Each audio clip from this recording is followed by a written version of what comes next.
Tim, first of all, I'm so glad to be able to meet you here in Istanbul before the show in Romania. Welcome to Istanbul. Shall we start by talking about why you are here and how your whole day is going? Well, I'm here kind of by chance in regards to we had a couple-week break after my last one festivals including at Hellfest in France. And I went to Asia, to Singapore and Thailand for a couple of weeks on holiday with my daughter, which was amazing. And then on the way back for our next festival, which is in Romania in a couple of days, I just happened to be flying through Istanbul on my layover. And it was only supposed to be for about 4 hours. And I thought, well, rather than arrive a couple of days early in Romania, I would spend 48 hours here, or maybe 2.5 days it is, and explore some of the city that we're going to finally get to play for the first time on October 10th. Is this your first time in Istanbul? How has your impression been so far? What have you eaten? What places have you visited? Can you tell a bit? Yeah, well, it is my first time here in Istanbul, which is wonderful to get to explore the city a bit, especially because often when we arrive in different cities on tour, unless you have a day off and maybe you only get one of those a week, you don't really get to see the cities very much sometimes, even when you play them multiple times. So I'm loving this chance to get to explore the city. I've got a hotel in the old town, and I've been exploring that whole area and just trying to eat lots of different foods and experience some of the culture here, and just been really enjoying the mixture of lots of different cultural elements that are really very different to Australia. Well, it will be your first time in Istanbul as a band as well. Are you excited about that? What do you know about Istanbul?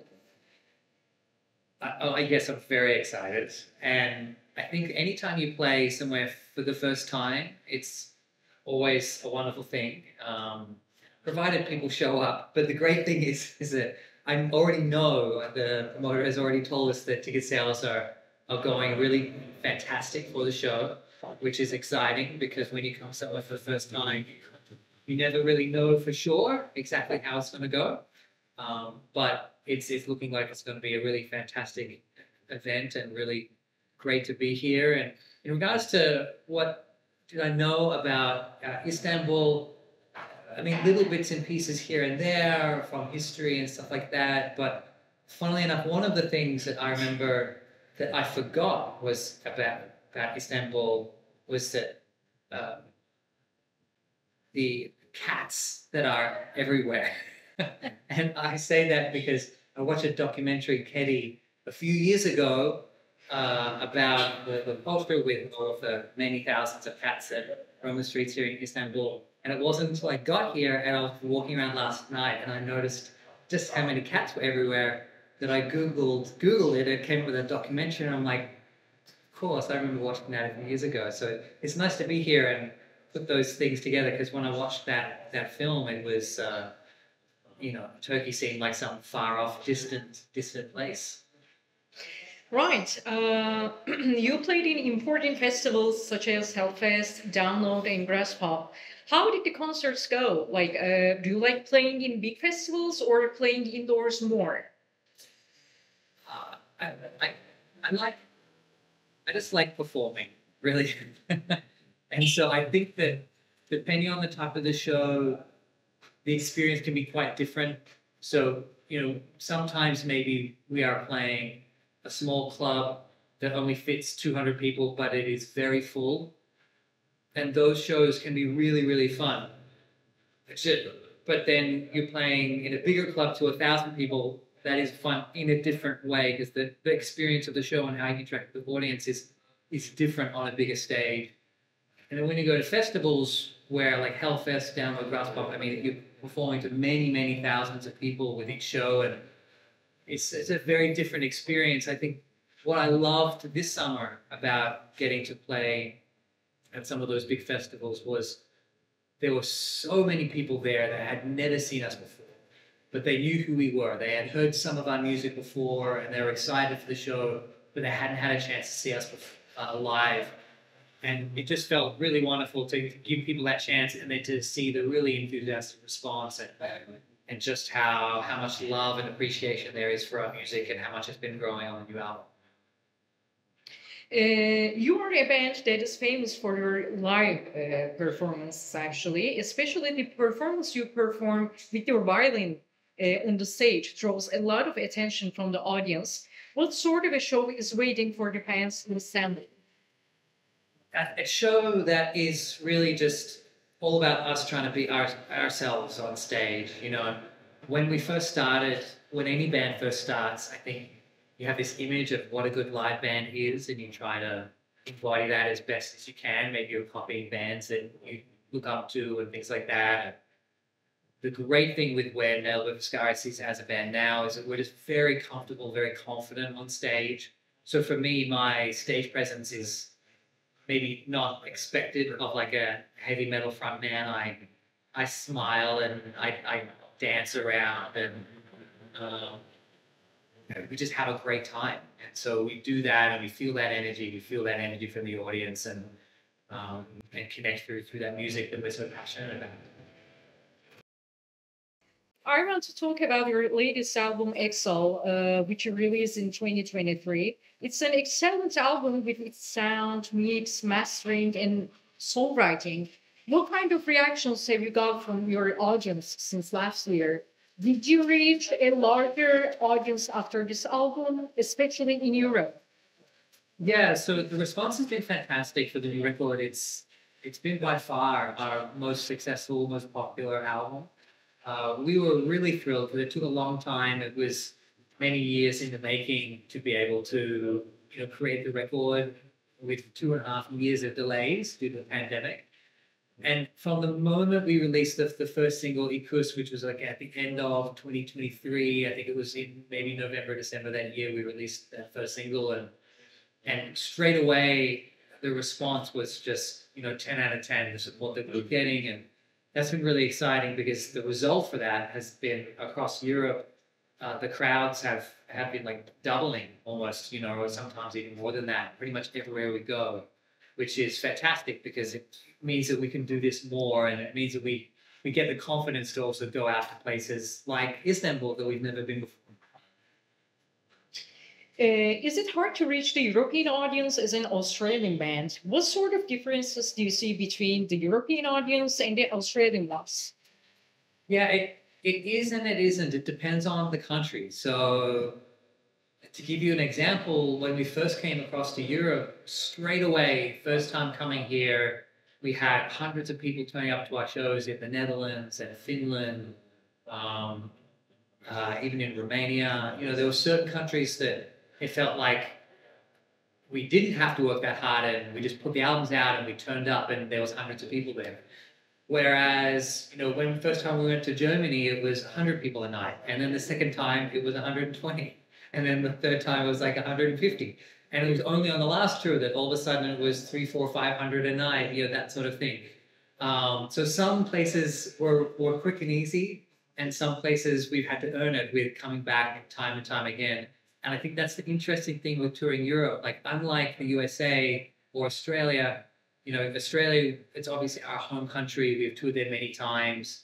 But in the USA, the market is similar. So if you're quite big in some parts of the US, you'll probably be across the whole country. Whereas there are bands that can be huge in Germany and no one cares about them in another part of Europe, or vice versa.